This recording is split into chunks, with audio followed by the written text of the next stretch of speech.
नमस्कार दोस्तों, अश्वमेध नर्सिंग ट्यूटोरियल्स में आप सभी का स्वागत है। मैंने इसी चैनल पर जो पिछली वाली वीडियो थी इस वीडियो में जो सिलेबस कौन कौन सा है, उसमें कौन कौन से सब्जेक्ट फर्स्ट सेमेस्टर के लिए बीएससी नर्सिंग के लिए है, उसके बारे में बताया था। उसके बाद उसका जो एग्ज़ाम में परसेंटेज कैसा रहता है, यानी कि कौन से मार्क्स आते हैं या कितने मार्क्स का पेपर रहता है, और जो उसका एक्सटर्नल एग्जामिनेशन और इंटरनल एग्जामिनेशन के बारे में जो उसका मार्किंग स्कीम है उसके बारे में उस वीडियो में डाला था। अगर आप चैनल पे नए नए हैं तो प्लीज़ चैनल को लाइक करो, शेयर करो और सब्सक्राइब करो। तो चलो स्टार्ट करते हैं आज का जो वीडियो है। इस वीडियो में हम अप्लाइड एनाटॉमी, जो कि बीएससी नर्सिंग फर्स्ट सेमेस्टर का एक सब्जेक्ट है अप्लाइड एनाटॉमी का। तो अप्लाइड एनाटॉमी और अप्लाइड फिजियोलॉजी दोनों का मिलके एक paper, common paper final exam के लिए होता है। तो उसमें का अप्लाइड एनाटॉमी ने तकरीबन 50% सिलेबस अप्लाइड एनाटॉमी का रहता है और बाकी फिजियोलॉजी का रहता है। ठीक है, तो अप्लाइड एनाटॉमी के बारे में सिलेबस डिस्कशन हम आज करेंगे, उसमें सिलेबस एक्सप्लेन करेंगे। तो देखते हैं। तो ये जो अप्लाइड एनाटॉमी है वो प्लेसमेंट फर्स्ट सेमेस्टर का अप्लाइड एनाटॉमी रहता है। फर्स्ट सेमेस्टर में एग्जाम होती है। और जो डिस्क्रिप्शन है, डिस्क्रिप्शन यानी कि उसका जो जनरल ऑब्जेक्टिव्स है यहाँ पर, course is design to assist student recall further acquired knowledge of the normal structure of human body. ठीक है, तो इसका जो जनरल ऑब्जेक्टिव्स यहाँ पर दिए हैं, ये ऑब्जेक्टिव है कि आप जो 11th 12th स्टैंडर्ड में रहते हैं या स्कूल टाइम में रहते हैं, तो आपको ये एनाटॉमी फिजियोलॉजी के बारे में बहुत सारे structures, human structure like renal system, cardiac system, brain, excretory system, disease conditions various, so उसके बारे में आपको बेसिक तो पता होगा, लेकिन डीप में आप स्टडी यहाँ पर नर्सिंग में करने वाले हैं अप्लाइड एनाटॉमी सब्जेक्ट में। तो उसमें जो नॉर्मल स्ट्रक्चर्स रहते हैं उसके बारे में आपको पता होना चाहिए। उसके बाद अल्टर नॉर्मल स्ट्रक्चर, अगर कोई फ्रैक्चर वगैरह होता है हमारे बॉडी में, लाइक एनाटॉमी बोले तो हम क्या करते हैं, बॉडी के इंटरनल स्ट्रक्चर का स्टडी करते हैं। उसमें अगर कोई ऑर्गन में तकलीफ आती है या कोई अबनॉर्मल स्ट्रक्चर बन जाता है या कोई बोन है तो बोन में फ्रैक्चर वगैरह है, तो उसका स्ट्रक्चर आपको समझ में आना चाहिए। इसीलिए यहाँ पर ये सब्जेक्ट दिया गया है, क्योंकि आप जब अगर प्रैक्टिस करते हैं हॉस्पिटल में, तो प्रैक्टिस करने के टाइम में आपको ये बॉडी का स्ट्रक्चर पता होना जरूरी होता है, ऑर्गन्स के नाम पता होना जरूरी होता है। लाइक आपको अगर इंजेक्शन देना है तो इंजेक्शन कौन से मसल में देना है, या आईवी देना है, इंट्राकैथ लगाना है तो इंट्राकैथ कहाँ पर लगाना है, इसके बारे में पता होना चाहिए। इसीलिए जो नॉर्मल बॉडी का स्ट्रक्चर है, स्ट्रक्चर आपको पढ़ाने के लिए यहाँ पर दिया गया है। इसका एक जनरल ऑब्जेक्टिव है।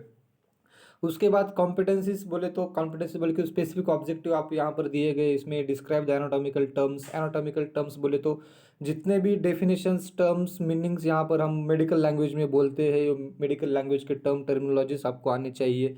क्योंकि आप जब बेसिकली हम 11th 12th स्टैंडर्ड में देखते हैं या स्कूल टाइम में देखते हैं, तो यहाँ पर आपको ज़्यादा डीप इन्फॉर्मेशन कोई देता नहीं, क्योंकि जो क्वालिफाइड टीचर रहते हैं वहाँ पर आपको पढ़ाने के लिए, वो टीचर कोई मेडिकल फील्ड से, बहुत सारे कॉलेजेस में या कहाँ पर भी मेडिकल, बहुत जगह पे मेडिकल फील्ड से नहीं होते, तो मेडिकल एनाटॉमिकल जो टर्म्स होते हैं उसके बारे में भी आपको यहाँ पर डीप में स्टडी मिल सकता है, मिलने वाला है। उसके बाद explain the general microscopic structure of each system of the body. जो माइक्रोस्कोपिक स्ट्रक्चर बोले तो यहाँ पर बॉडी का जो माइक्रो स्ट्रक्चर्स रहते हैं, ये blood vessels, capillaries and each and every tissue, cells, जो ऑर्गेनाइजेशन उसका स्ट्रक्चर कैसा है, कैसे एक दूसरे से अटैच है, एक दूसरे से कैसे डिपेंडेंट रहते हैं, जो होम्योस्टेसिस मैकेनिज्म वो कैसा मेंटेन करते हैं, स्ट्रक्चर के बारे में सब अब यहाँ पर देखने वाले हैं। उसके बाद various positions of the organs, major organs के जो पोजीशंस है, एनाटॉमिकल पोजीशन हम जिसके बोलते हैं, एनाटॉमिकल पोजीशंस के बारे में भी आपको देखना है। देन अल्टरनेशन स्ट्रक्चर, स्ट्रक्चर में कोई चेंजेस होता है या नहीं, उसके बारे में सब यहाँ पर स्टडी आप इस एनाटॉमी सिलेबस में देखने वाले हैं। ठीक है, तो चलो स्टार्ट करते हैं। जो बेसिक टॉपिक्स है, कौन कौन से टॉपिक्स का आपको स्टडी करना है इसमें अब देख लेते हैं। ठीक है, हम पहले देखेंगे कोर्स आउटलाइन में जो पहला यूनिट नंबर 1 आपको दिया गया है, उसका जो यूनिट है introduction to anatomical terms and organisation of human body. ठीक है, ऑर्गेनाइजेशनल स्ट्रक्चर्स जो होते हैं उसके बारे में देखना है इसमें। Introduction of anatomical terms related to positions. So अलग अलग पोजिशंस बॉडी के रहते हैं, कहाँ पर कौन सा ऑर्गन प्रेजेंट है, एंटेरियरली कौन कौन सा ऑर्गन है, वेंट्रली कौन सा ऑर्गन है, पोस्टेरियरली कौन सा ऑर्गन है, सुपेरियरली कौन सा है, इन्फीरियरली कौन सा है। लाइक जो कोई एक हर कोई ऑर्गन के रिलेशंस आपको यहाँ पर देखने हैं। एंटीरियर कौन सा है, आगे से कौन सा है, पीछे कौन सा ऑर्गन है, इस ऑर्गन के ऊपर से कौन सा ऑर्गन है, ऑर्गन के ऊपर कौन से स्ट्रक्चर प्रेजेंट रहते हैं, एनाटॉमिकल स्ट्रक्चर प्रेजेंट है। लाइक उसके बाद हमारा जो बॉडी मेडियल लैटरल प्लेन है, मेडियल प्लेन है, प्रॉक्सिमल, डिस्टल, ये सब इसके बारे में देखना है। उसके बाद सुपरफिशियल है, डीप है, प्रोन, सुपाइन, पाल्मर, प्लांटर, ये सब रिफ्लेक्सेस जो रहते हैं या सब जो पोजीशंस है, नॉर्मल पोजीशंस एंड लोकेशंस के बारे में आपको यहाँ पर स्टडी करना है उसी टॉपिक में। उसके बाद एनाटॉमिकल प्लेन्स रहते हैं, axial plane, transverse, horizontal, sagittal, vertical plane, frontal, oblique plane, ये सब प्लेन के बारे में हमको ये टॉपिक में देखना है। उसके बाद मूवमेंट्स देखना है, आपने एनाटॉमिकल मूवमेंट्स बोलते हैं जिसको फ्लेक्शन, एक्सटेंशन, अबडक्शन, अडक्शन। कभी कभी आपका अगर फ्रैक्चर हाथ वगैरह हो जाता है तो आपको डॉक्टर यहाँ पर फ्लेक्शन करने को बोलते हैं। तो ये बहुत सारी चीज़ें यहाँ पर सॉरी एक्सटेंशन करने को बोलते हैं, अबडक्शन वगैरह, अडक्शन करना है, या इंटरनल रोटेशन। आपको अगर कोई फ्रैक्चर वगैरह होता है तो आपको थोड़े थोड़े फिजियोथेरेपी देने के लिए बोलते हैं, या फिजियोथेरेपी लाइक मसाजेस देने के लिए बोलते हैं। तो उस टाइम आपको हाथ का मूवमेंट या पैर का मूवमेंट वगैरह सब करने को बोलते हैं। तो बहुत सारी चीज़ें हैं यहाँ पर, ये सब इसमें हम देखने वाले हैं। मेडल रोटेशन कैसा होता है, इंटरनल रोटेशन, इन्वर्जन इवर्जन कैसा होता है, सुपाइनेशन, प्रोनेशन कौन सा है, प्लांटर फ्लेक्शन है, डॉर्सल फ्लेक्शन है, सरकमडक्शन वगैरह, ये सब जो मूवमेंट्स है बॉडी के मूवमेंट्स के बारे में इस टॉपिक में हम देखेंगे। उसके बाद सेल का स्ट्रक्चर एंड सेल डिवीजन, ये जो cell structure and cell division है 11th-12th स्टैंडर्ड में आपने बायोलॉजी में देखा होगा। तो ये सेम यहाँ पर भी आपको पढ़ना है, लेकिन जो तुमने जो 11th-12th स्टैंडर्ड में देखा था वो थोड़ा सा डीप में था। लेकिन अभी जो नर्सिंग में देखने वाले हैं वो ज़्यादा डीप में आपको नहीं पढ़ाएंगे, क्योंकि एक ही क्लास में सब कवर करेंगे। जब 11th-12th स्टैंडर्ड में आप देखते थे तो पूरा चैप्टर आपको पढ़ना था 11th स्टैंडर्ड में सेल डिवीजन का। तो अभी यहाँ पर नहीं है, ये आपको सिर्फ सेपरेटली एक आवर में आपको ये लेक्चर खत्म करेंगे और आपको बेसिक बेसिक इन्फॉर्मेशन दी, क्योंकि ये अच्छी तरह से टॉपिक आपको 11th स्टैंडर्ड में हुआ था। ठीक है, तो ये रहा। उसके बाद tissue definition, types of tissues, epithelial tissues है, म्यूकोजल टिश्यूज है, बहुत सारे कार्टिलेजस टिश्यूज वगैरह, उसके बारे में आपको देखना है। उसका क्लासिफिकेशन कहाँ पर मौजूद रहते हैं, ये सब चीज़ें देखने। उसके बाद ग्लैंड्स के क्लासिफिकेशन देखना है और ग्लैंड्स के बारे में देखना है। then major surfaces of the bony landmarks, each body regions, organization and human body, जो skeleton muscles है, ऑर्गेनाइजेशन कैसा है, बेसिक ये जो टॉपिक है ये सिर्फ बेसिक टॉपिक है, इंट्रोडक्शन का टॉपिक है। उसके बाद वेरियस कार्टिलेज के बारे में स्टडी करना है। Then fractures of the skeletal, smooth cardiac muscles, sorry features देखने हैं। वेरियस मसल, स्केलेटल मसल के फीचर कैसे होते हैं, स्मूथ मसल का फंक्शन कैसा होता है, उसके फीचर्स क्या क्या, कैरेक्टरिस्टिक्स क्या क्या है, देन कार्डियक मसल्स कैसे होते हैं, ये सब। और इसका एप्लीकेशन इन इम्प्लीकेशन नर्सिंग में एप्लीकेशन कैसा है, इसके बारे में देखना है।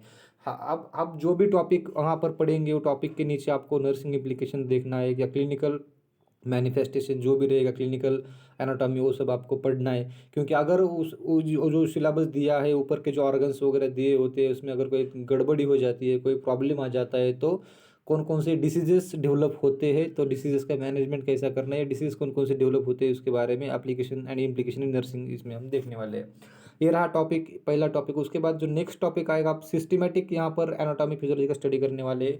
जो नेक्स्ट सिस्टम आता है वो है रिस्पिरेटरी सिस्टम। जो सेकंड टॉपिक है हमारा रिस्पिरेटरी सिस्टम का, 6 घंटे का है, 6 घंटे में पूरा टॉपिक खत्म करना है पढ़ाई पढ़ाई में। ठीक है, structure of the organs of respiration, respiration organs जो है वो रिस्पिरेशन ऑर्गन्स लाइक लंग्स, तो लंग्स का स्ट्रक्चर कैसा होता है, लंग्स का साइज शेप कैसा है, ठीक है, कलर कैसा है, यहाँ तक कि पूरी उसके रिलेशंस कैसा है, उसके साइड को कौन सा ऑर्गन प्रेजेंट है, साइड से कौन कौन जा रहा है, कौन सी आर्टरी जा रही है, कौन सी वेन जा रही है, इसका एकदम डीप स्टडी आपको यहाँ पर करना है। उसके बाद मसल्स ऑफ रिस्पिरेशन, जो मसल्स हो, पेक्टोरल मसल्स वगैरह, ये मसल्स रिस्पिरेशन कौन कौन से काम आते हैं, डायफ्रागम वगैरह, तो इसके बारे में भी आपको स्टडी करना है। देन एप्लीकेशन इम्प्लीकेशन नर्सिंग में अगर कोई गड़बड़ हो जाती है, हमारे लंग्स में कोई प्रॉब्लम हो जाता है, वेरियस डिसीज कंडीशन आपको यहाँ पर लंग्स के देखने हैं थोड़े बहुत। अगर एनाटॉमिकल स्ट्रक्चर खराब हो जाता है तो भी कौन कौन सी डिसीज कंडीशन डेवलप हो सकती है, उसके बारे में यहाँ पर आपको देखना है इसी वीडियो में, इसी टॉपिक में। उसके बाद जो नेक्स्ट टॉपिक आने वाला है वो थर्ड टॉपिक है।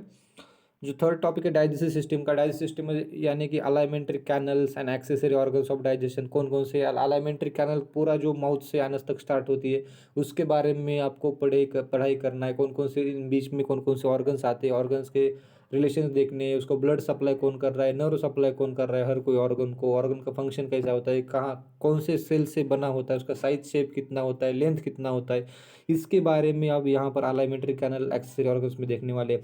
उसके बाद application and implication in nursing है, तो सेम हर जगह पर आपको सेम ही रहेगा, हर टॉपिक के नीचे ही आपको एक पॉइंट मिलेगा, एक चैप्टर, एक क्लास आपको उस पर लेना है।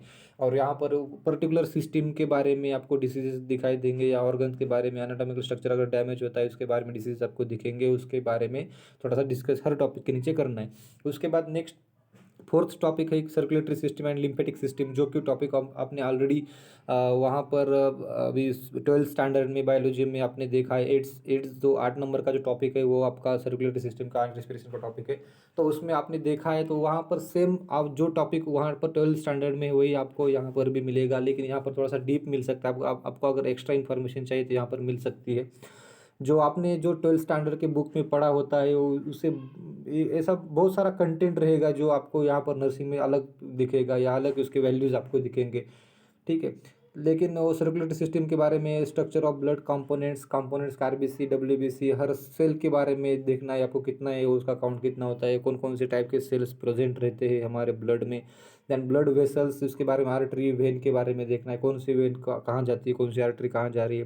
Position of heart relative to the associated structures, यानी कि हार्ट का पोजीशन कहाँ पर प्रेजेंट होता है, उसके रिलेटिव स्ट्रक्चर कौन कौन से प्रेजेंट रहते हैं, यानी कि जो हार्ट को कौन ब्लड सप्लाई कर रहा है, हार्ट ब्लड कहाँ लेके जा रहा है, हार्ट के नियर बाय लंग्स है तो लंग्स हार्ट के नीचे क्या प्रेजेंट है, लेफ्ट साइड को क्या प्रेजेंट है, अपर क्या प्रेजेंट है, लोअर क्या प्रेजेंट है, ये सब के बारे में यहाँ पर आपको स्टडी करना है। उसके बाद chambers of heart, layers of heart, heart के लेयर्स चैम्बर्स कौन कौन से होते हैं, वेंट्रिकल एट्रियम वगैरह।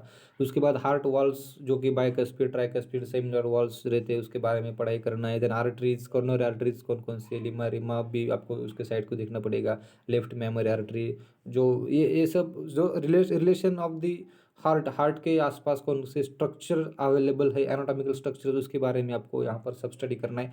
Then nerve supply, blood supply, lymphatic tissue के बारे में लिम्फ नोड्स वगैरह आपको देखना पड़ेगा।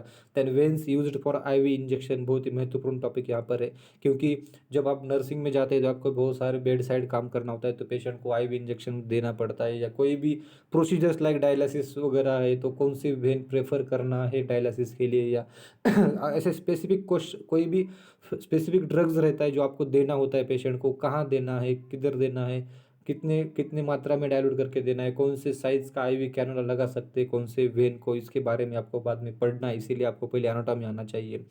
तो इसीलिए आपको ये टॉपिक यहाँ पर दिया है। देन एप्लीकेशन इम्प्लीकेशन में आप नर्सिंग के बारे में देख लेंगे, कौन से डिसीज कंडीशन सिस्टम के डिसीज कंडीशन, ठीक है।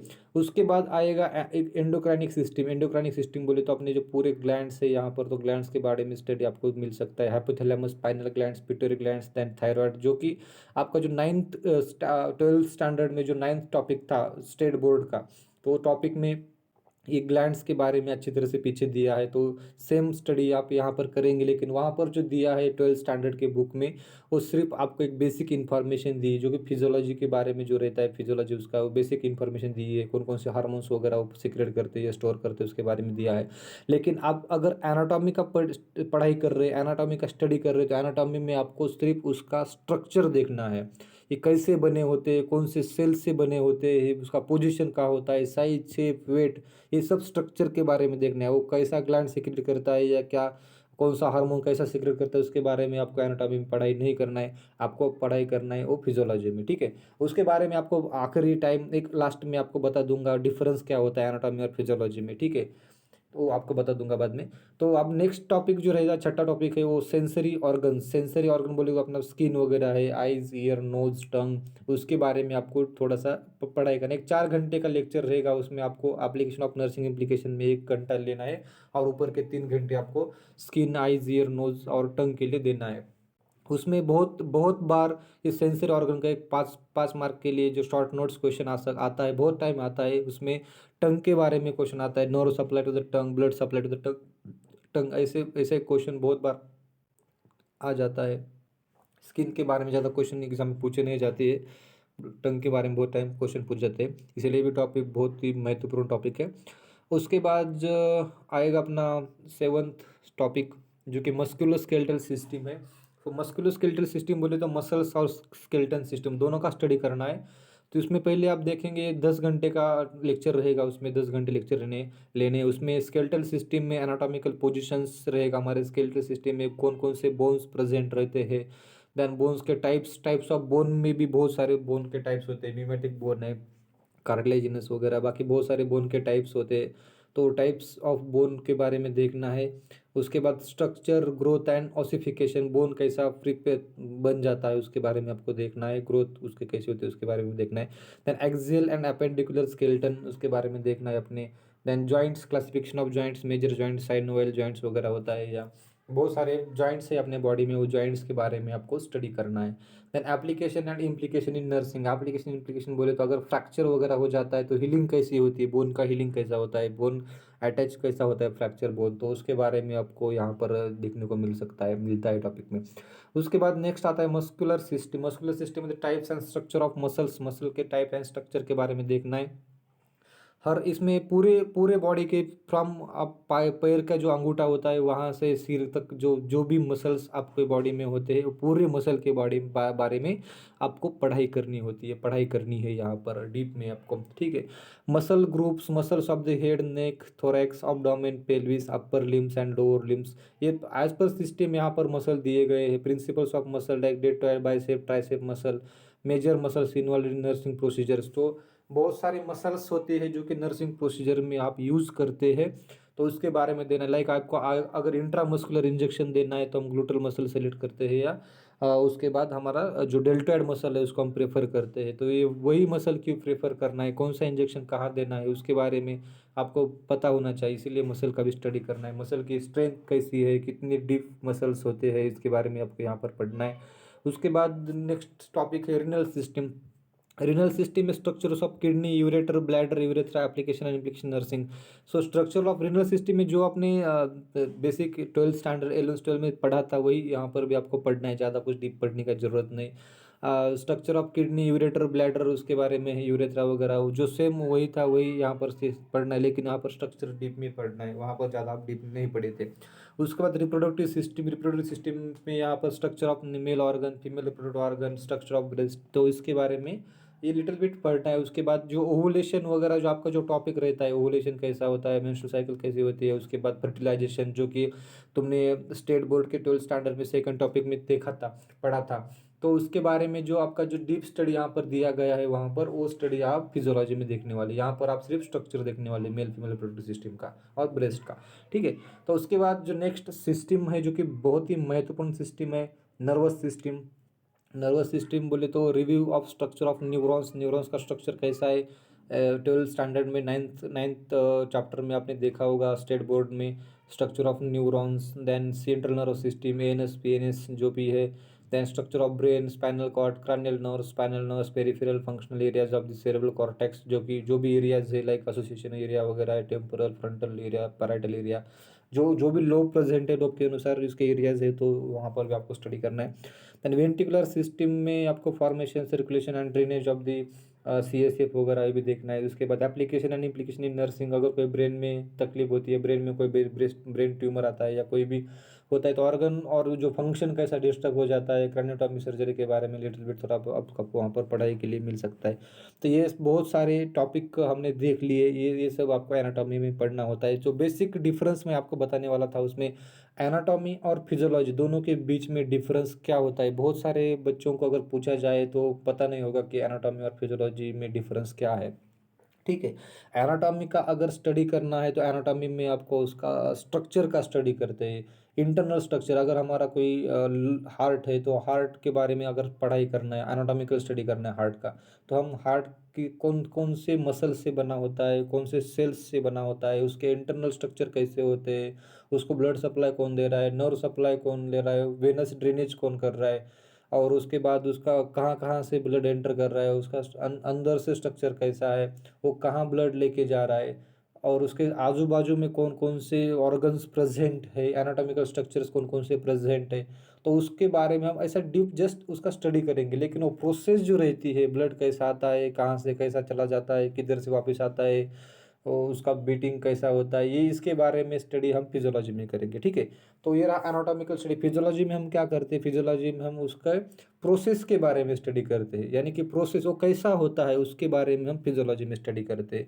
अगर सर्कुलेशन के बारे में आपको पढ़ाई करना है तो हम सर्कुलेशन में पूछेंगे कि ब्लड कहाँ से कहाँ आता है, सीधा लाइक लोअर एक्सट्रीमिटी से ब्लड ऊपर आएगा, inferior vena cava, superior vena cava से अंदर राइट एट्रियम से फिर राइट वेंट्रिकल से फिर लंग्स के लिए प्यूरिफिकेशन को जाएगा, और लंग से वापस पल्मोनरी वेन लेफ्ट वेंट्रिकल से ऊपर फिर बॉडी को चला जाएगा, ठीक है। तो ये जो प्रोसेस होती है, प्रोसेस का स्टडी हम कहाँ पर करेंगे, फिजियोलॉजी में करेंगे। उसका दूसरा एग्जाम्पल रहेगा मेंस्ट्रुअल साइकिल के बारे में पढ़ाई करेंगे, या रिप्रोडक्शन का जो प्रोसेस होता है, फर्टिलाइजेशन का प्रोसेस है, कैपेसिटेशन वगैरह है अपना स्पर्म का, और जो फर्टिलाइजेशन है वो प्रोसेस कैसी होती है, या हार्मोन्स कैसे सीक्रेट हो जाते हैं, उसके बारे में स्टडी हम फिजियोलॉजी में करेंगे। ठीक है, तो ये एनाटॉमी और फिजियोलॉजी का दोनों का डिफरेंस है।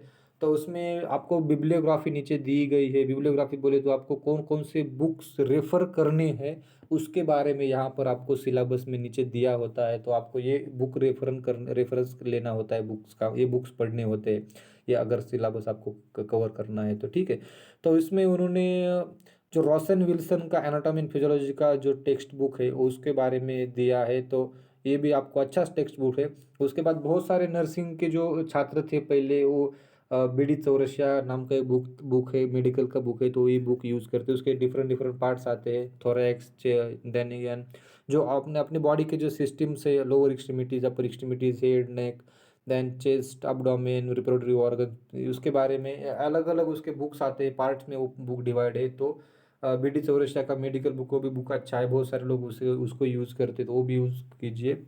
उसके बाद ये लाबा की लिस्ट दी हुई है, anatomy and physiology for nurses, ये बुक है, रिडल एनाटॉमी फिजियोलॉजी। बाकी उसके और ये रहे बेसिक मेडिकल बुक्स। उसके बाद दूसरे भी अभी नर्सिंग के लिए भी आजकल ये जो बुक्स है एनाटॉमी फिजियोलॉजी की books, most of medical peoples यहाँ पर निकालते हैं, नर्सिंग के लोग इसमें बहुत कम है। लेकिन आजकल जो अप्लाइड एनाटॉमी का सिलेबस चेंज हुआ है, यहाँ पर बहुत सारे नर्सिंग के लोगों ने भी ये बुक लिखे हैं। तो उनके अपने अपनी लाइब्रेरी में आप जाकर देखो कॉलेज के, वहाँ पर कौन कौन से बुक अवेलेबल है, उसी हिसाब से आप वहाँ पर बुक लेकर पढ़ाई करो। जो भी बुक रहेगा वो रेफ़र करो, लेकिन वो आईएनसी सिलेबस के आधार पर है तो बहुत अच्छा है। अगर इंडियन नर्सिंग काउंसिल ने दिया वाला सिलेबस वहाँ पर उस बुक में इंक्लूडेड है तो आप बिंदास उसी बुक को यूज कर सकते हैं। तो ये बुक के बारे में है। उसके बाद जो नेक्स्ट देखेंगे, जो दूसरा वीडियो मैं बनाऊंगा वो रहेगा अप्लाइड फिजियोलॉजी के बारे में। अप्लाइड फिजियोलॉजी का सिलेबस क्या है उसके बारे में आपको एक वीडियो में बना दूंगा। अगर वीडियो अच्छा लगा तो प्लीज़ चैनल को सब्सक्राइब करो, लाइक करो और शेयर करो।